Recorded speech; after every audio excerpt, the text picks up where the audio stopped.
I am your host, Nero Wolfe. Let's begin our journey.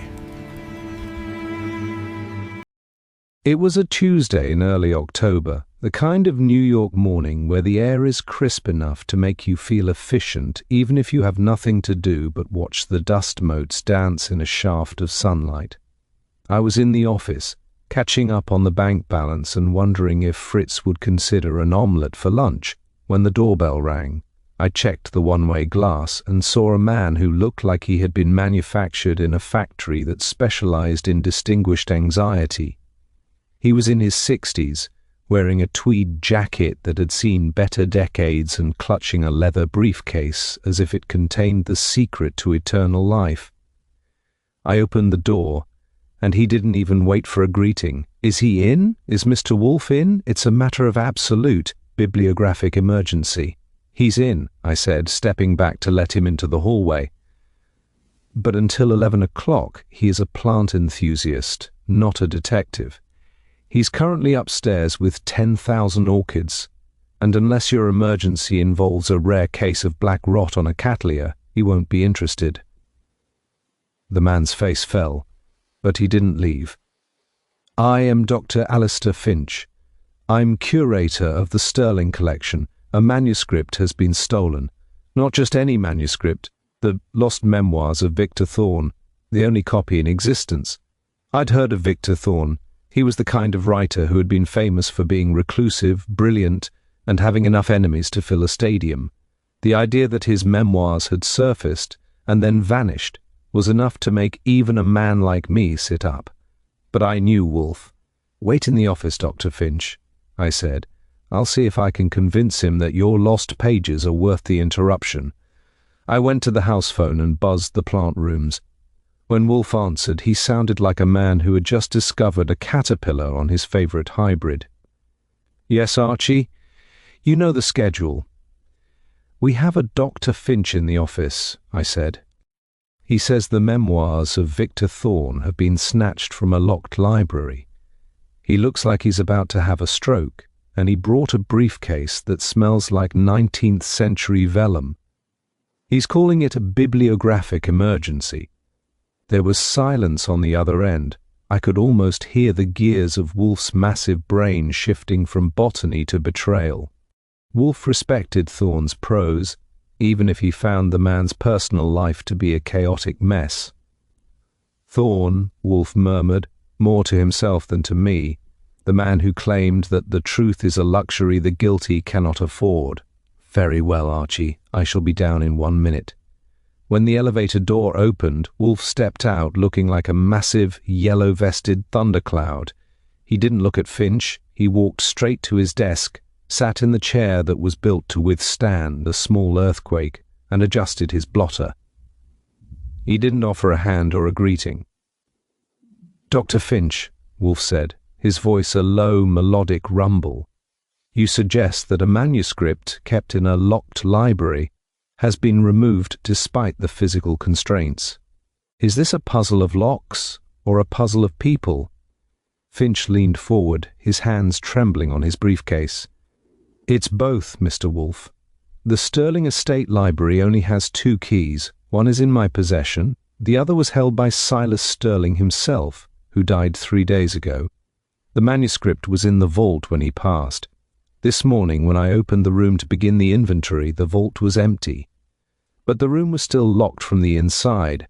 Wolfe's eyes narrowed to slits. I knew that look. It's the look he gives a rare orchid that's showing signs of rot. He wasn't interested in the Sterling estate, but a locked room that had been breached was a challenge to his sense of order. "Archie," Wolfe said, not taking his eyes off Finch. "Mr. Finch is staying for lunch. I want the front door bolted. No one enters or leaves without my express permission. And call the Sterling house. I want to know who was present at the reading of the will yesterday afternoon." "You think the manuscript was the real legacy?" I asked, reaching for the phone. "I think, Archie, that Victor Thorne's memoirs contain something that someone is willing to pay a great deal to keep hidden. And I find that when people pay for silence, they often use a thief to negotiate the price." Wolfe leaned back in his chair, his eyes closing. He was already moving the pieces on a board only he could see. The brownstone was no longer a sanctuary, it was a fortress under siege by a ghost with a pen. I looked at Finch, who was staring at Wolfe as if he were a god of vengeance, and then at the clock. The game was on, and the ink was still wet. The office had begun to take on that specific charged atmosphere that always follows the arrival of a client who has brought a storm inside with them. Dr. Alistair Finch sat perched on the edge of the red leather chair, looking like a man who had forgotten how to breathe properly. Wolfe, having finished his ritualistic descent from the plant rooms, was now a mountain of yellow silk and immovable focus behind his desk. The dust on the threshold wasn't just a metaphor for the age of the Sterling collection. It was the literal grit of a world Wolfe usually kept at arm's length, the messy, grasping reality of inheritance and ancient grudges. "Dr. Finch," Wolfe said, his voice dropping into a register that was as smooth and dangerous as polished basalt. "You mentioned that the library was locked from the inside. A romantic notion, but physically improbable unless the thief is still hiding behind the curtains or possesses the ability to diffuse through wood. Let us be precise. When you say locked from the inside, what do you mean?" Finch wiped his forehead with a handkerchief that looked like it had been through a war. "The library has a heavy oak door with a double bolt system. The primary bolt is thrown from the outside with a key. But there is a secondary brass bolt, a security measure Silas Sterling installed himself. It can only be engaged from within. When I arrived this morning, I had to use my key for the primary lock, but I found the door would not budge. I had to call the groundskeeper to help me shoulder the door open. The force had snapped the brass bolt. It had been engaged, Mr. Wolfe. Yet the room was empty. The window was latched, and the vault, a hidden compartment behind the first editions of Gibbon, was standing open. Wolfe's fingers began their rhythmic tap-tap-tap against the arms of his chair. A puzzle of mechanics. "Archie, you will go to the Sterling estate. I want a report on the integrity of that brass bolt. If it was engaged from within and the room was empty, we are dealing with a person who understands the geometry of levers or the physics of a well-placed string. But more importantly, I want to know about the people who crossed that threshold yesterday." The doorbell rang, a sharp, insistent command that cut through Finch's nervous stuttering. I checked the one-way glass. It wasn't one person, it was a delegation. A tall, elegant woman in black silk stood at the center, flanked by two men who looked like they had been sent from central casting for aggressive legal representation. I recognized the woman from the social pages, Ilara Sterling, the niece and primary heir to the Sterling fortune.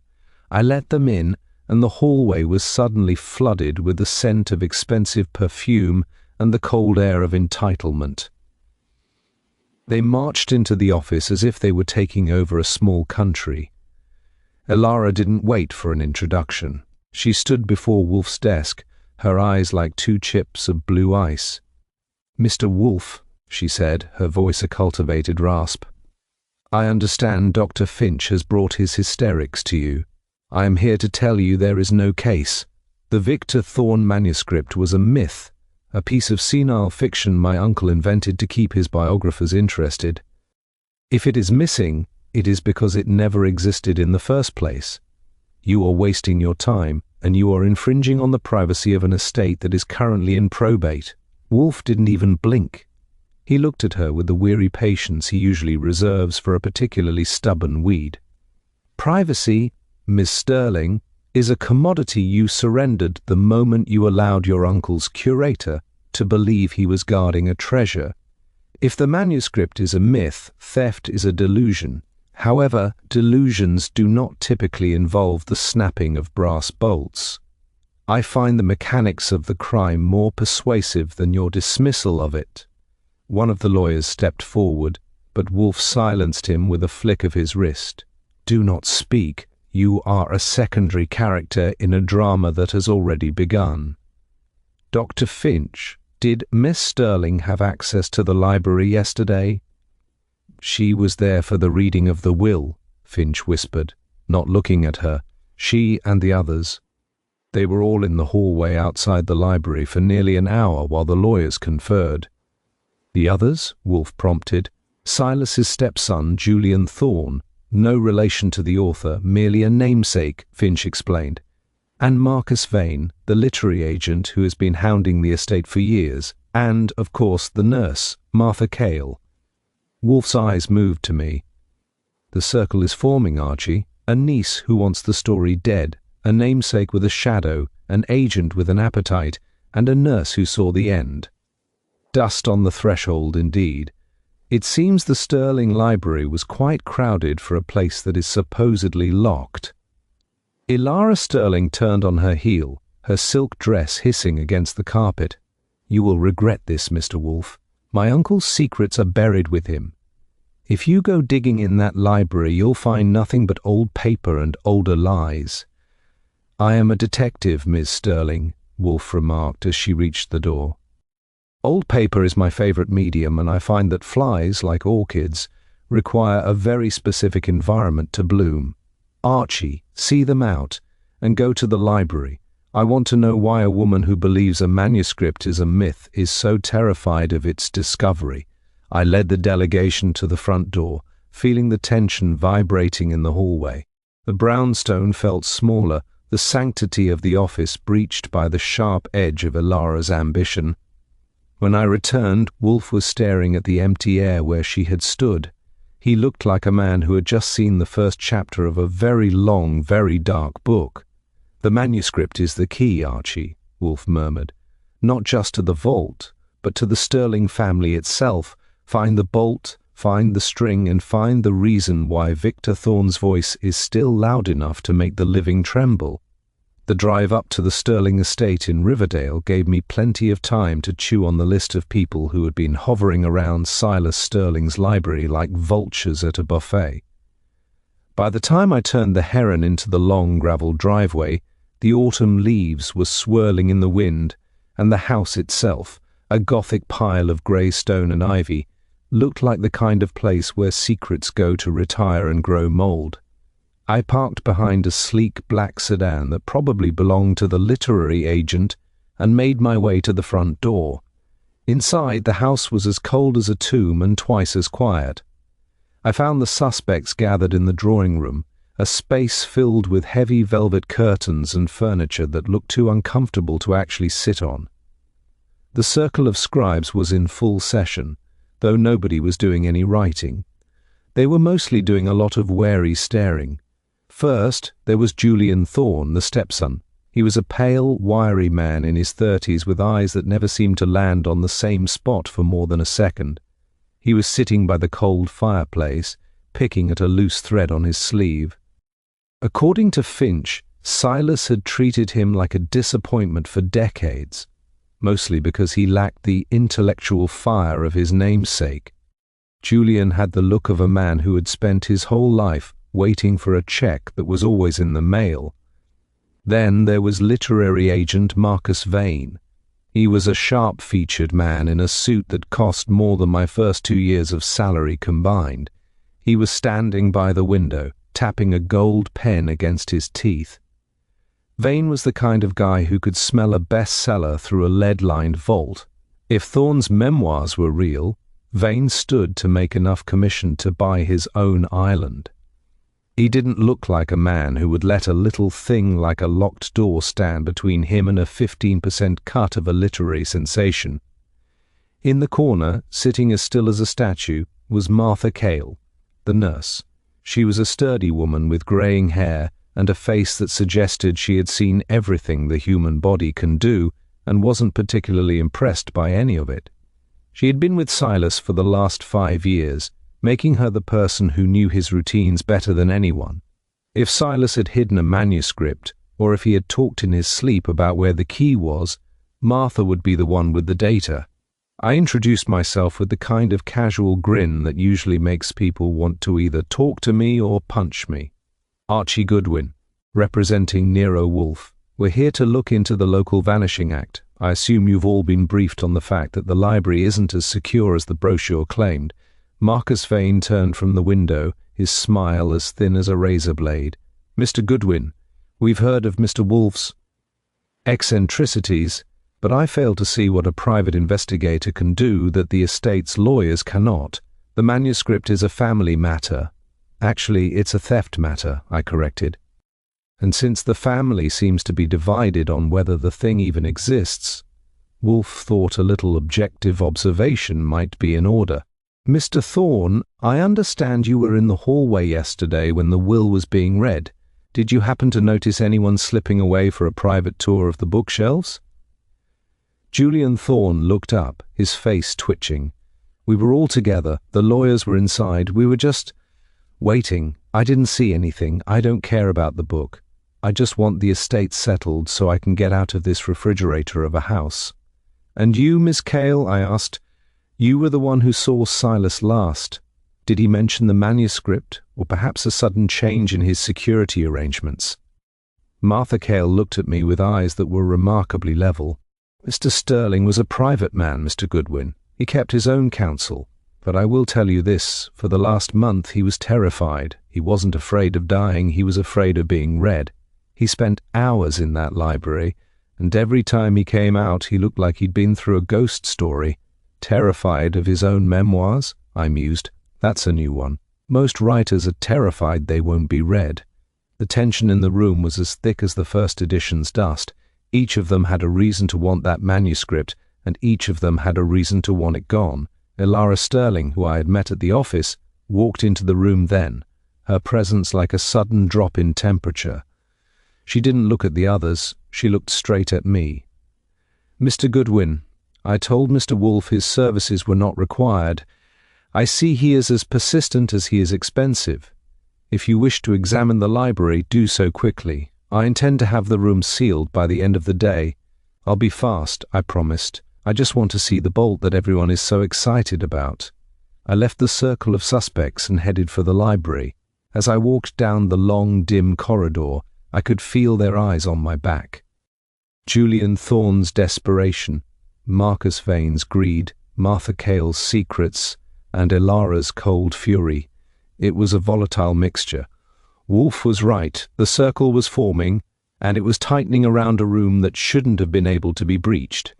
I reached the oak door, the wood scarred where Finch and the groundskeeper had forced it, and I stepped inside. The air was stale, smelling of old ink and the heavy silence of a man who had died with his best story still in a vault. I pulled out my magnifying glass and went straight for the brass bolt. It was time to see if the physics of the crime matched the psychology of the people left behind.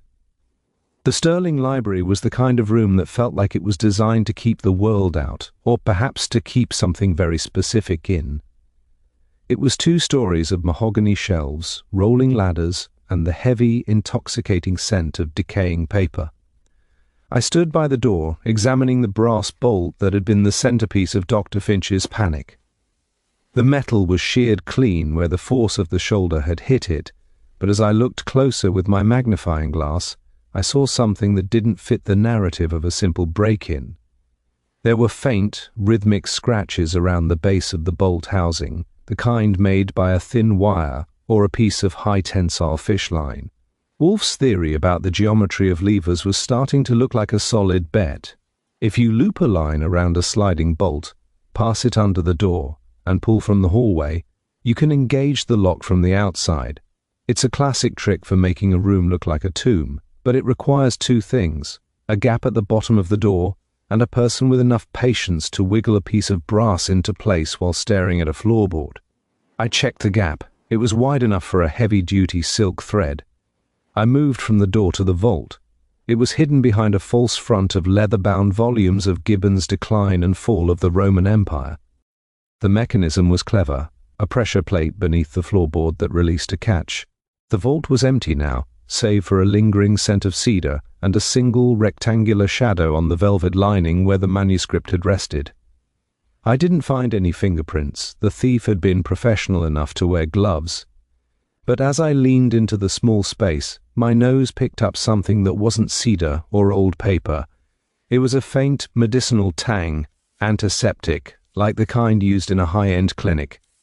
I straightened up and began to scan the room for footnotes, those little pieces of reality that people leave behind when they think they're being clever.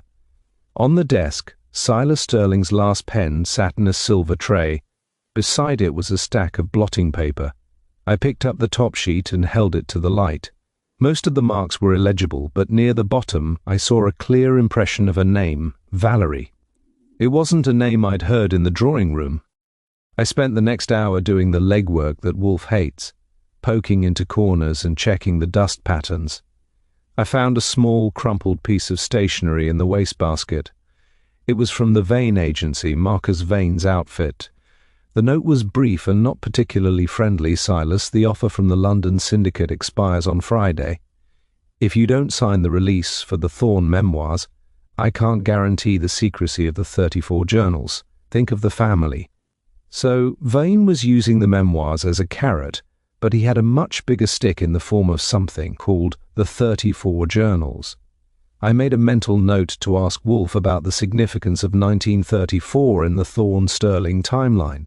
I headed back to the drawing room, where the atmosphere had shifted from wary silence to a low-level argument between Julian Thorn and Marcus Vane.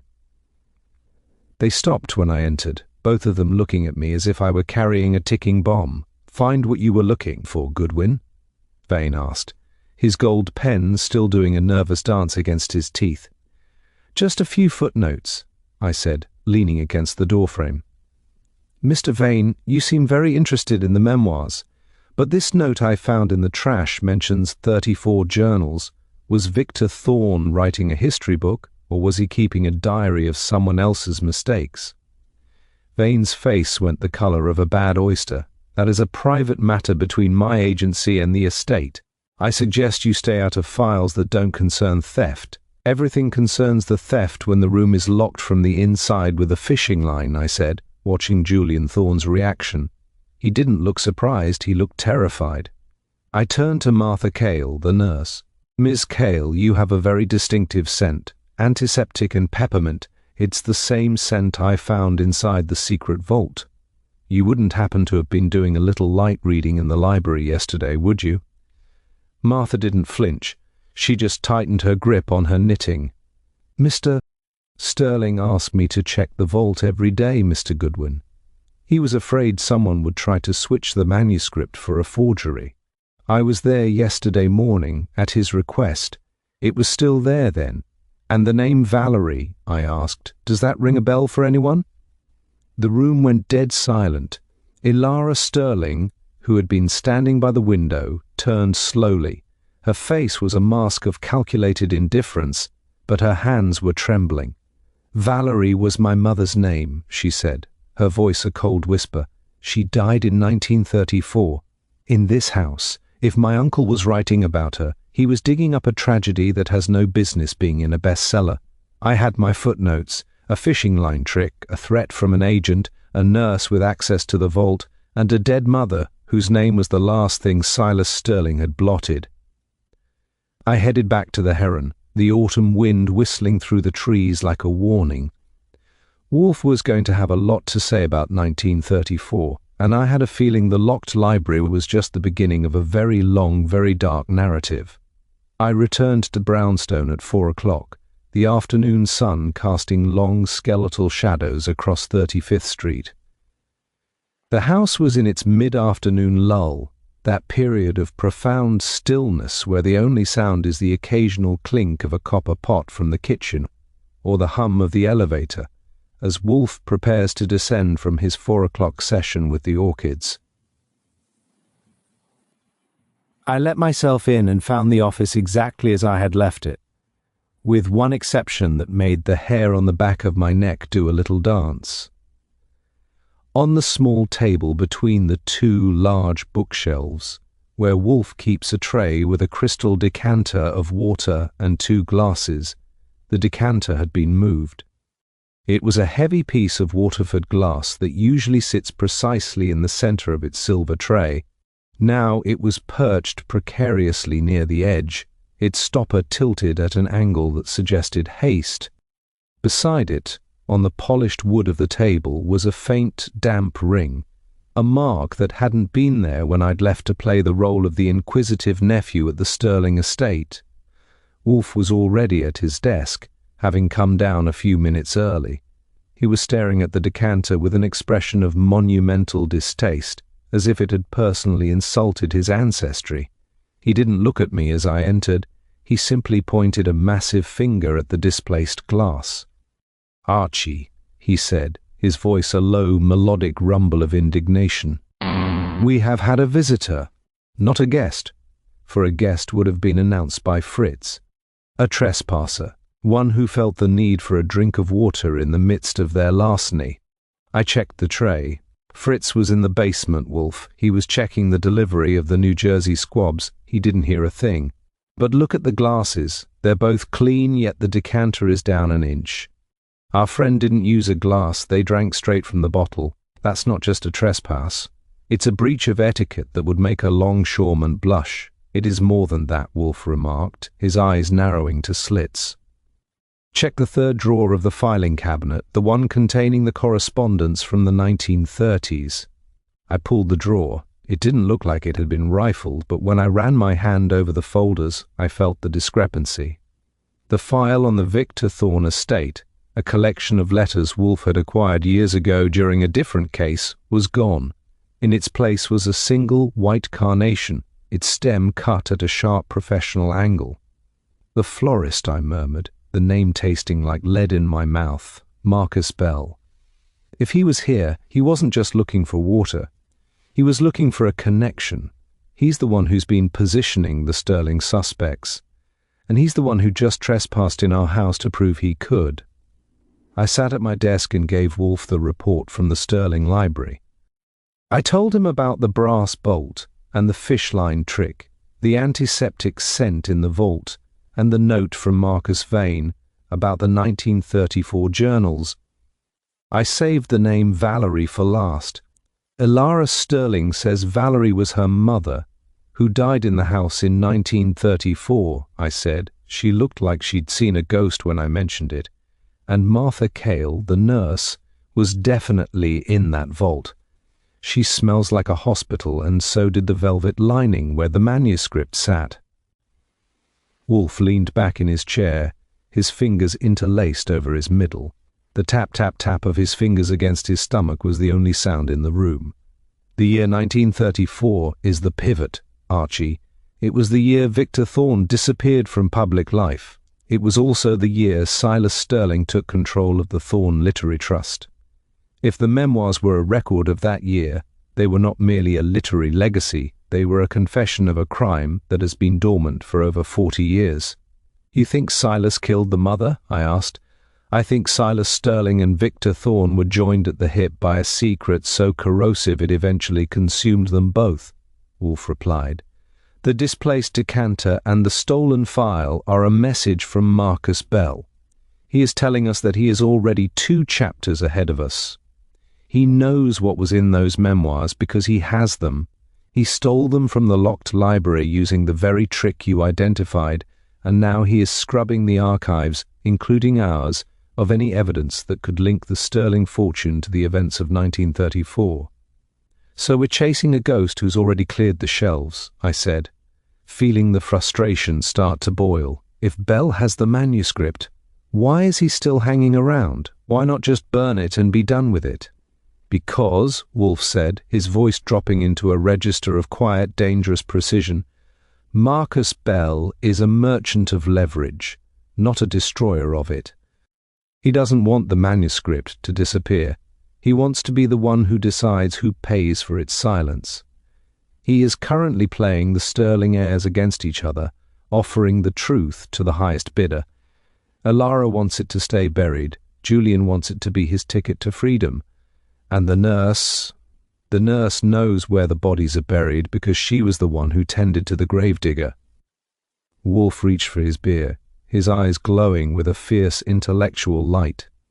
"They have trespassed in my home, Archie. They have drunk from my decanter and stolen from my files. They believe that because they are clever with strings and bolts, they are beyond the reach of my logic. It is time to increase pressure. Call Saul Panzer. I want him at the Riverdale clinic where Martha Cale worked before she came to the Sterlings.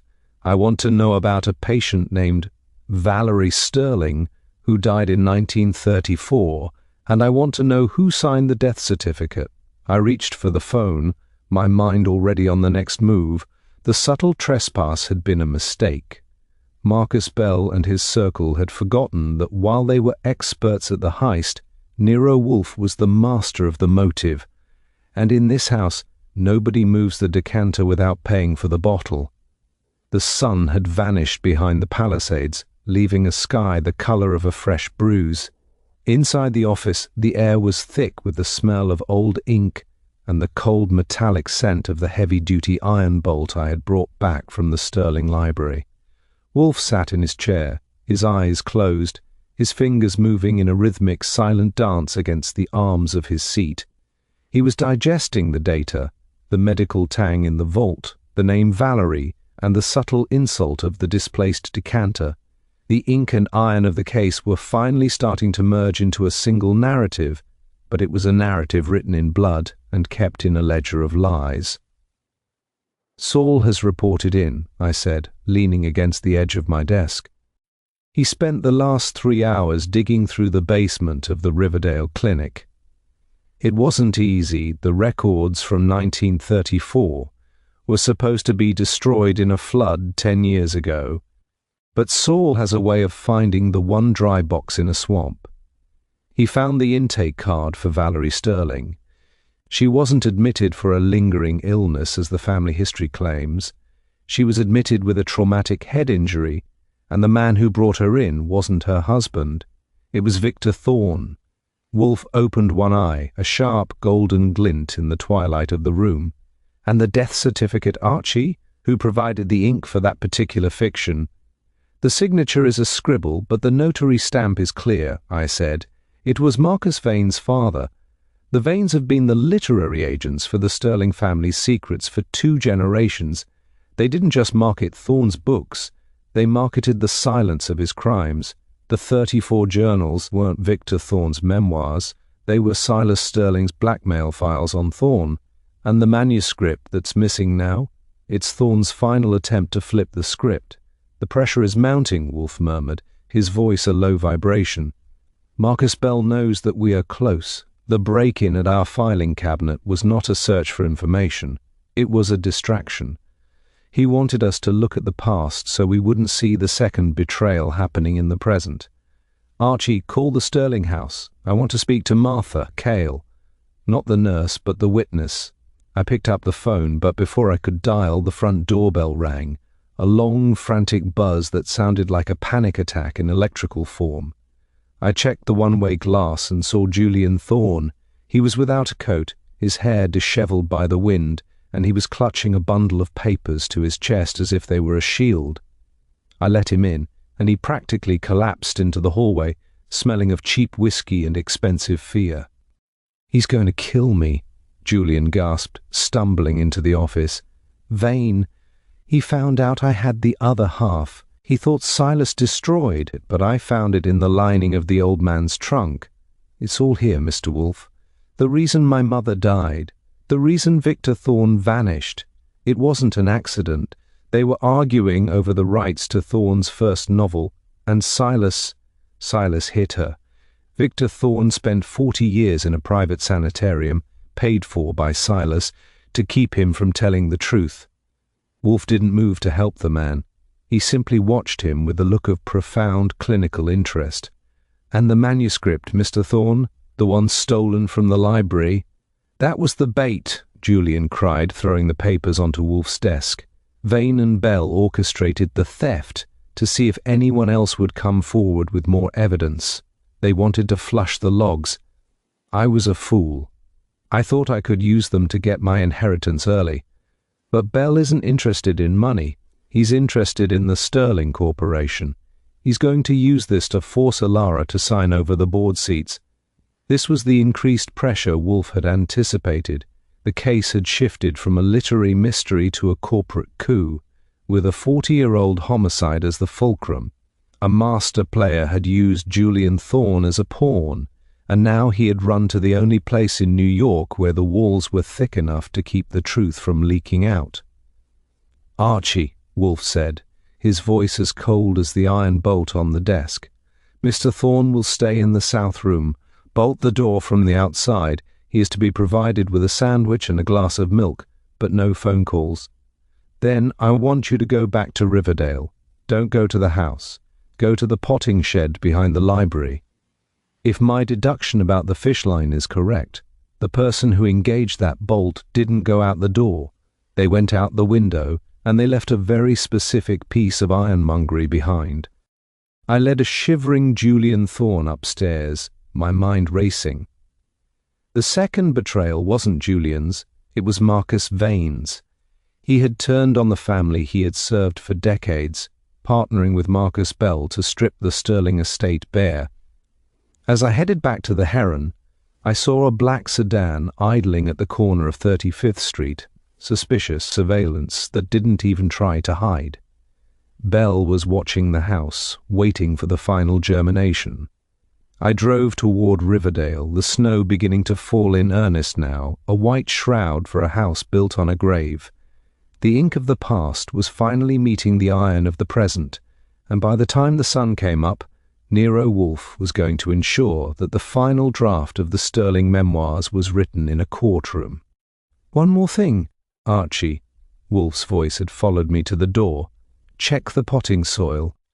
I find that when people play with strings, they often lose their balance in the dirt." I hit the accelerator, the cold air biting my face. The pressure was at its peak, the betrayal was in motion, and the locked library was about to have its doors blown off by the truth. The drive back to Riverdale was a battle against a thickening curtain of snow that wanted to turn the world into a blank page. The Sterling estate, perched on its heights above the Hudson, looked like a Victorian inkblot against the grey sky. I didn't use the main driveway this time. I parked the Heron a quarter-mile down the road and hiked through the woods, my feet crunching on frozen leaves and fresh powder. I wasn't heading for the library door.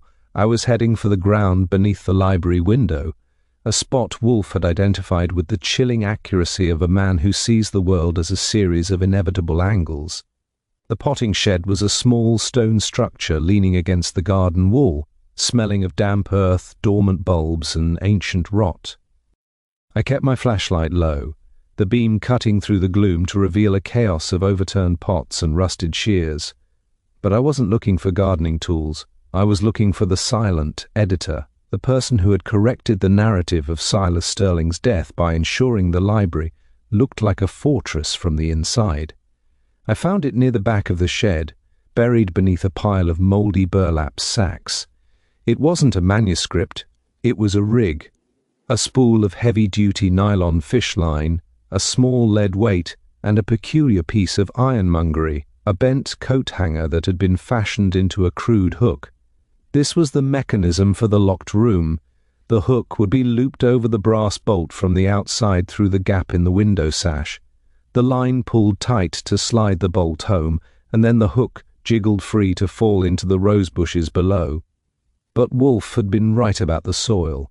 In the soft, damp earth near the potting bench, there was a single deep impression of a shoe, a woman's sensible work shoe, the kind worn by someone who spends 12 hours a day on her feet. And beside it, partially trodden into the dirt, was a small glass vial of digitalis. The silent editor wasn't a literary agent or a greedy heir. It was the woman who had watched Silas Sterling die and decided that the ending needed a rewrite. I headed back to the Heron, the cold air stinging my lungs. I had the rig, I had the vial, and I had the footprints. When I got back to the brownstone, the atmosphere in the office was so thick with tension you could have carved it with a cake knife. Wolfe was at his desk, but he wasn't alone. Elara Sterling and Marcus Vane were there, sitting in the yellow light of the desk lamp like two statues waiting for a funeral to begin. Julian Thorne was still bolted in the south room, and I could hear him occasionally pacing overhead. "Archie," Wolfe said, his voice a low, melodic rumble that seemed to vibrate the floorboards. "You have returned from the garden. Did the soil provide the germination we expected?" "It did," I said, dropping the fish line rig and the vial onto the desk. The sound of the lead weight hitting the mahogany was like a gunshot in the quiet room. The silent editor left her tools in the potting shed, and she left her medicine too. Digitalis is a great way to help an old man's heart stop, especially if he's about to change his will to favor a namesake he's finally decided to forgive. Elara Sterling didn't move, but her eyes went to the vial with a look of pure, unadulterated loathing. Marcus Vane, however, looked like he was about to jump out of his skin. He reached for his gold pen, but his fingers were trembling too much to hold it. "This is preposterous," Vane stammered. "You're suggesting Martha Cale killed Silas? She was his most trusted servant." "She wasn't a servant, Mr. Vane," Wolfe remarked, his eyes narrowing to slits. "She was a creditor. She knew about 1934 because she was the young nurse who had been present at the Riverdale clinic when Valerie Sterling died.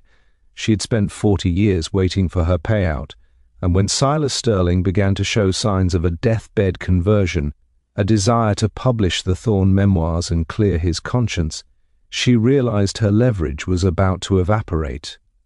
If the truth became public, it could no longer be sold, so she killed him, took the manuscript, and used the fish line to make it look like a ghost had done it, I added. But she made one mistake. She didn't realize that Marcus Bell was already watching the house. He saw her at the window, didn't he, Wolfe? "Indeed," Wolfe said, leaning back in his chair. "Mr. Bell is the ultimate editor. He let Martha commit the crime. Then he stepped in to steal the spoils. He took the manuscript from her, promising her silence in exchange for her cooperation in his corporate coup. But Martha Cale is a woman of practicalities. She kept the digitalis, and she kept the rig.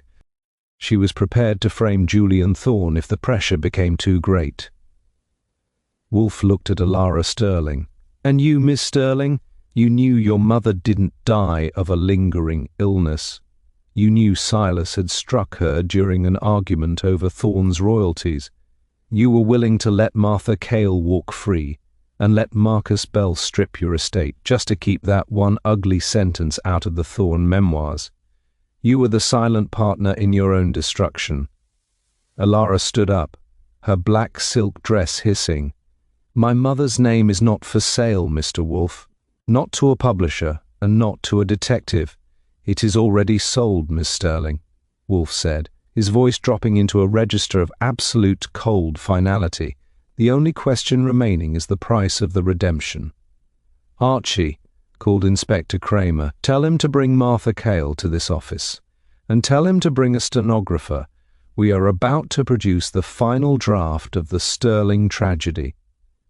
The silent editor had been found, the mechanism of the locked room was sitting on the desk, and the 1934 narrative was finally reaching its last chapter.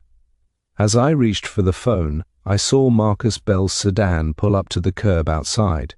The master editor had arrived for the final meeting, but he was about to find out that Nero Wolfe had already deleted his favorite scenes.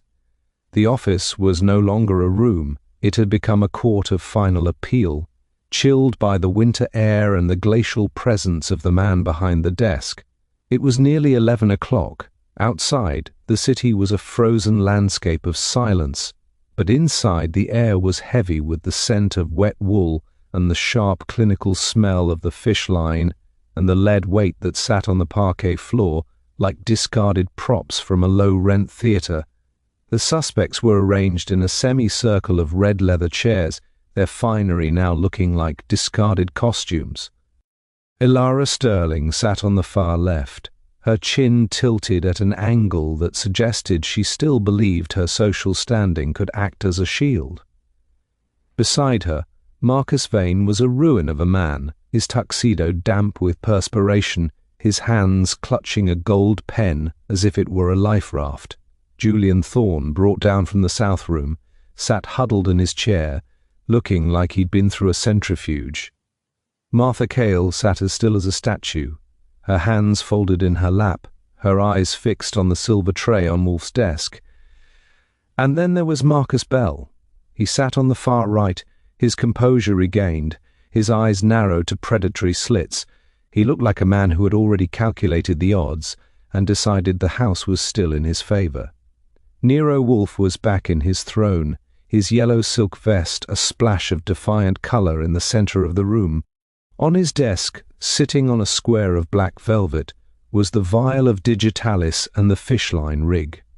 Beside them sat the Victor Thorne memoirs, the actual manuscript, which I had retrieved from Bell's sedan with the help of a very persuasive Inspector Cramer. The juxtaposition of a legendary literary legacy and a cheap piece of string was the ultimate Wolfe signature, a reminder that in this house, all variables are equal under the law of logic. "We are here," Wolfe began, his voice a low, resonant rumble that seemed to vibrate through the floorboards, to discuss a failure of character masquerading as a success of engineering. "You believed, Mr. Bell, that by utilizing the properties of a locked room and the volatility of a family secret, you could create a corporate coup that was both invisible and untraceable. You assumed that because you are masters of the gilded world, you could use my home as a convenient way station for your logistics. It was a fatal miscalculation." Wolfe's eyes moved to Martha Cale. "Miss Cale, you were the architect of the diversion. You utilized your position as nurse to orchestrate the heart failure that claimed Silas Sterling. You then used the fishline rig to ensure the library appeared impenetrable, providing the illusion of a supernatural theft. But you were not merely a nurse, you were a witness. You saw the truth of 1934, and you realized it was the only currency that would never devalue. You stole the manuscript, not to read it, but to sell its silence." Martha Cale didn't flinch. "I did what was necessary, Mr. Wolfe. Silas Sterling lived 40 years on a lie. I merely decided it was time the bill was paid. He was going to give everything to Julian, a man who didn't even know his own mother's name until yesterday. I wasn't going to let that happen."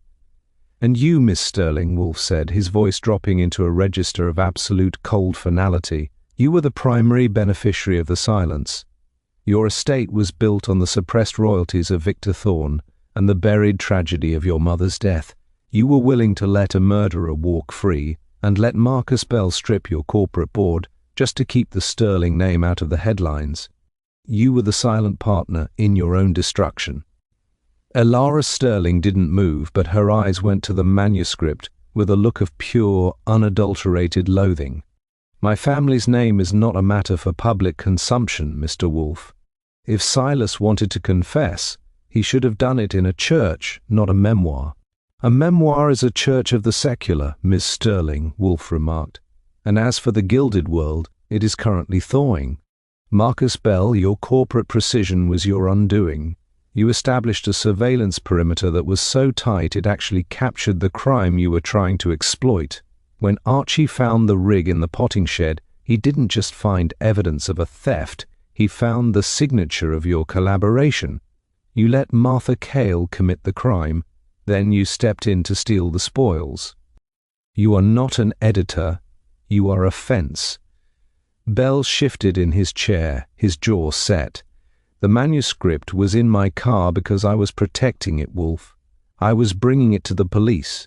If Martha Cale used a string to lock a door, that's her business, not mine. It became your business the moment you moved the decanter in this office," Wolfe said, his eyes glowing with a fierce intellectual light. "The residue on that decanter matches the antiseptic on Martha Cale's hands. You met her here, in this house, while Fritz was in the basement.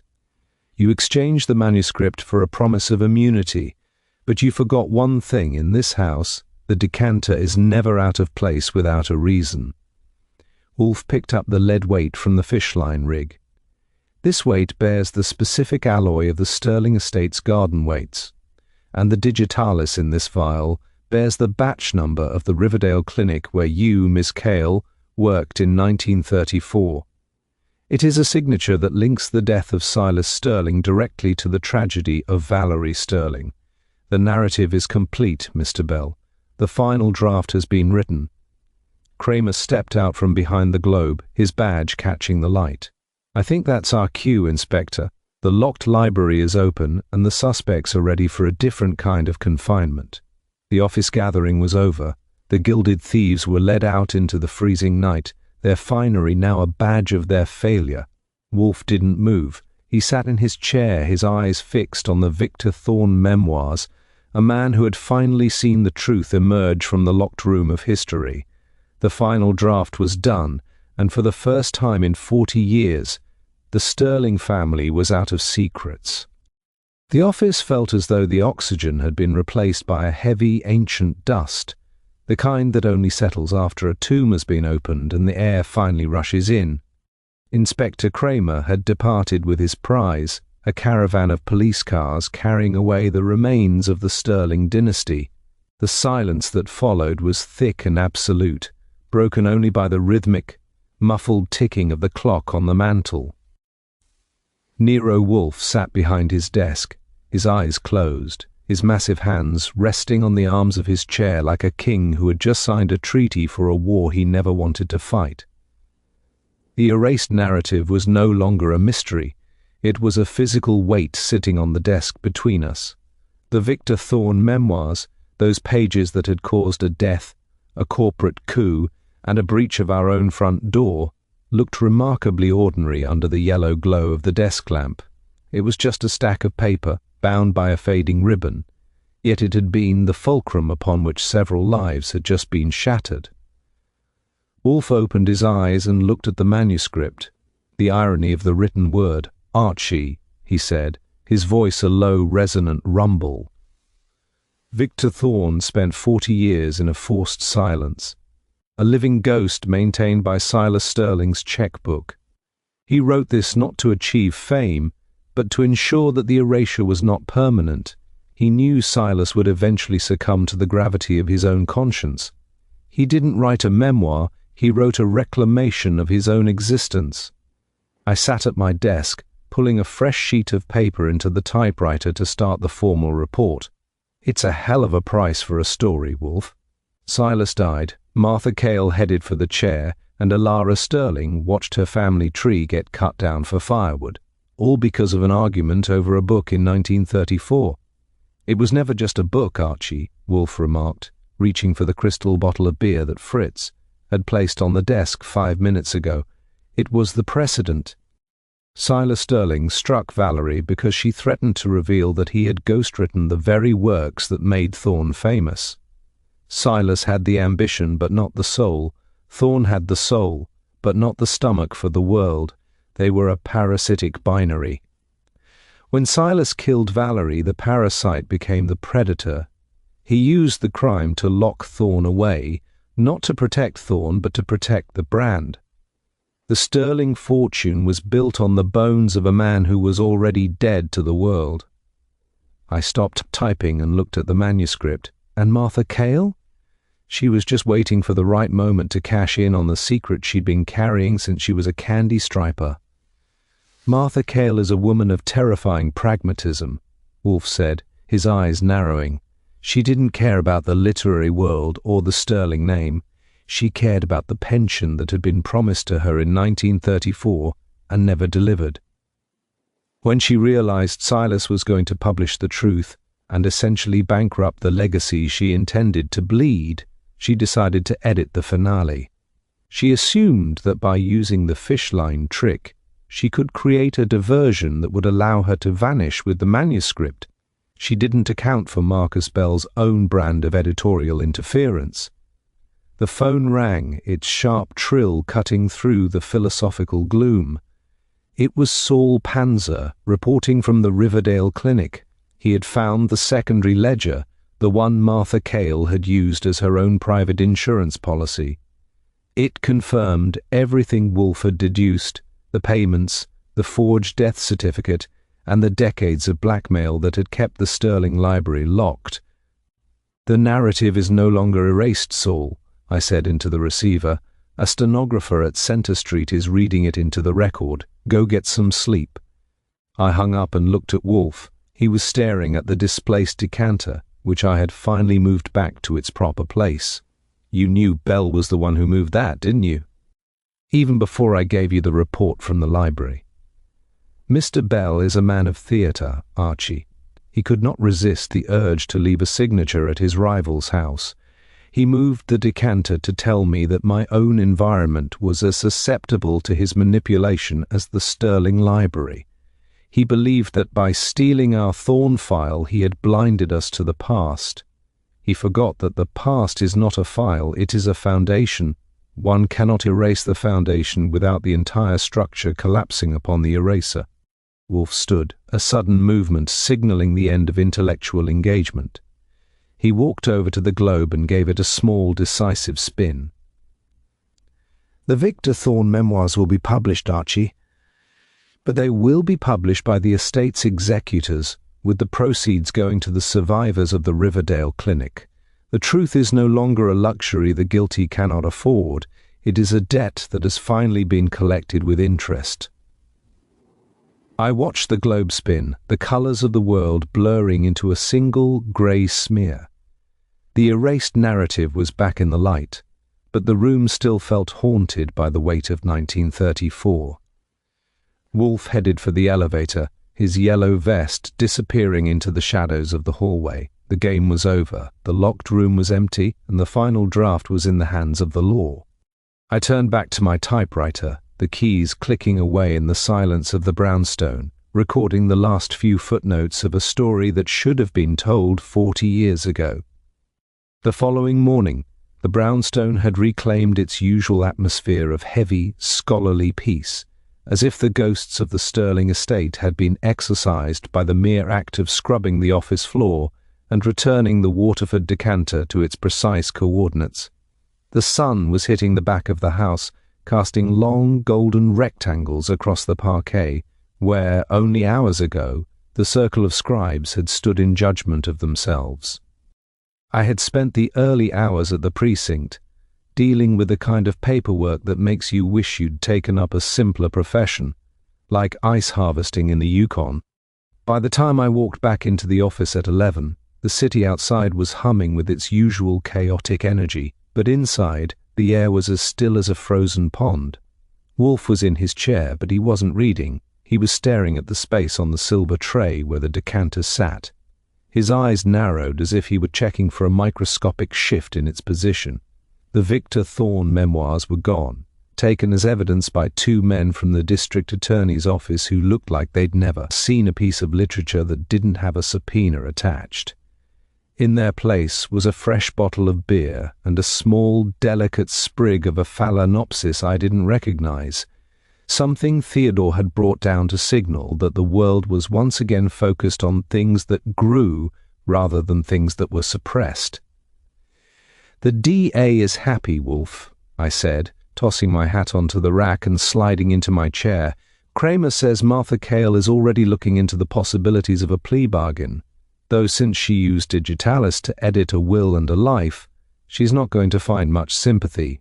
Marcus Vane is currently trying to convince a lawyer that his role in the 1934 cover-up was a professional courtesy rather than an obstruction of justice.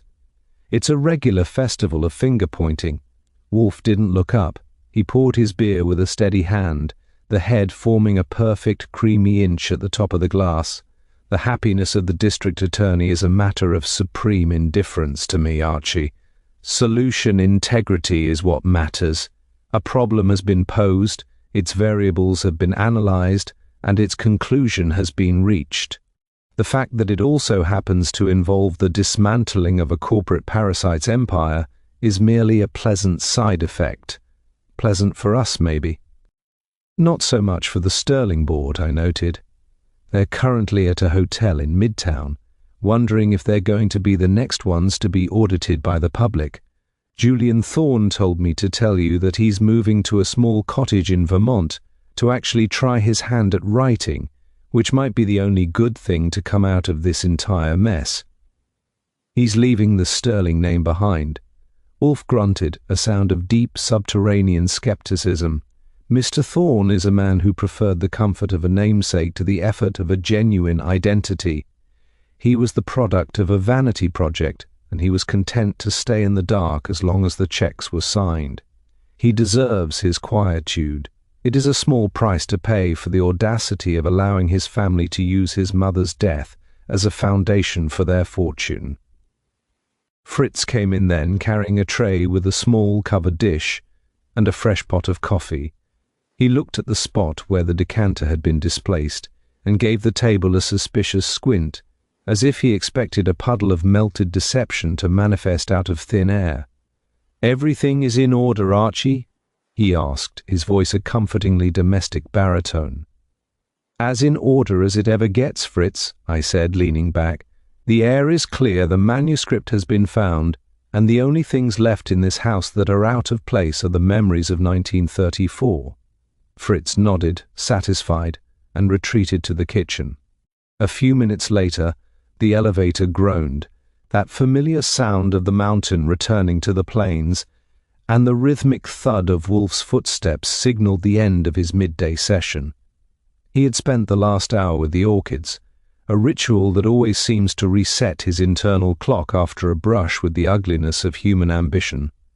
"Archie," Wolfe said, his voice a low, resonant vibration, "tell Saul that his bonus for the research into the Riverdale clinic will be processed this afternoon. And remind him, if he ever again brings me a lead involving a man with a gold pen and a guilty conscience, I shall expect him to provide a more sophisticated explanation for the smell of fear on his evidence." "I'll tell him," I said, smiling at my typewriter. "But I think he's more worried about the cold he caught while standing in that garden shed. He says his nose feels like it's been through a meat locker." Wolfe settled back into his chair, the springs groaning in protest. He looked at the clock on the mantel, then at the empty space where the sterling files had been. "The manuscript in the locked library was a lesson in the dangers of the fixed idea, Archie. Silas Sterling believed his ambition could buy silence. Victor Thorne believed his soul could be preserved in a vault. They all forgot that the truth is the only ingredient that cannot be substituted in the kitchen of justice. It has a way of surfacing, even when it has been locked behind a brass bolt for 40 years. He reached for his book, a thick volume on the history of the Silk Road, and I knew the case was officially filed away in the archives of his mind. The locked library was no longer a mystery. It was an unwritten postscript, and for Wolfe, postscripts are only useful if they can be used to solve the next problem. I stood up and went to the window, looking out at the street. The afternoon traffic was picking up, and a delivery truck was double parked near the corner. It was a normal, noisy, chaotic Manhattan day. The ghost was gone, the air was clear, and Nero Wolfe was back in his world, where the only thing that mattered was the next meal and the next bloom. It was a good day to be alive on West 35th Street, even if the world was a little less gilded than it had been yesterday. And Archie, Wolfe's voice drifted from behind the book. "Yeah? Tell Fritz that for lunch tomorrow. I should like the braised short ribs with the horseradish reduction. My palate requires something sharp after the cloying sweetness of Marcus Bell's corporate maneuvers." "Short ribs and horseradish," I repeated, heading for the kitchen. "I think we can manage that, just as long as we don't have to use any fish line to get it to the table." The office door closed behind me, sealing in the silence. The case was finished, the accounts were settled, and the only thing left to do was wait for the doorbell to ring again.